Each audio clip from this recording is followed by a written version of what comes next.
ফেব্রুয়ারির শুরুর দিকে টাঙ্গাইলের শাড়িকে নিজস্ব ভৌগোলিক পণ্য হিসেবে স্বীকৃতি দেয় ভারত।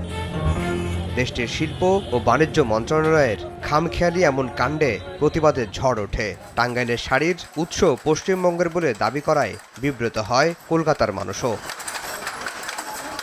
শত শত বছরের ঐতিহ্যের স্মারক টাঙ্গাইলের শাড়ির স্বীকৃতি হারানোর পর হুঁশ ফেরে বাংলাদেশের। অনেকটা তড়িঘড়ি করে দেয়া হয় ভৌগোলিক পণ্যের আনুষ্ঠানিক স্বীকৃতি।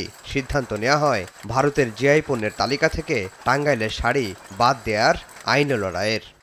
সোমবার শিল্প মন্ত্রণালয় উচ্চ আদালতকে জানায়, ভারতের সঙ্গে আইনি যুদ্ধের জন্য নয়াদিল্লিতে আইনজীবী নিয়োগ করেছে বাংলাদেশ। মাসন অ্যান্ড অ্যাসোসিয়েট নামের ফার্মটি মূলত 2 ধাপে আইনি পদক্ষেপ নেবে। বিকাশে কম খরচে ক্যাশ আউটের লিমিট বেড়ে 50,000, প্রিয় এজেন্টও 2টা। ভারতের মাটিতে বাংলাদেশের টাঙ্গাইল শাড়ি নিয়ে তারা লড়াই করবেন এবং তারা রেকটিফিকেশনের জন্য, বাতিল করার জন্য তারা আবেদন করবেন বলে আমরা এই ডকুমেন্ট মারফত জানতে পেরেছি। এদিন দেশের সম্ভাব্য প্রায় 150 জিআই পণ্যের তালিকাও আদালতে দাখিল করে মন্ত্রণালয়।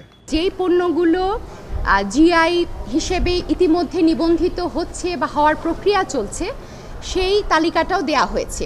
2016 সালে জামদানি শাড়িকে প্রথম জিআই পণ্য হিসেবে স্বীকৃতি দেয়া হয়। এরপর ইলিশ, চাপাই ও রাজশাহীর ক্ষীরসাপাত ও ফজলি আমসহ আরও 20টি পণ্যের জিআই স্বীকৃতি মেলে।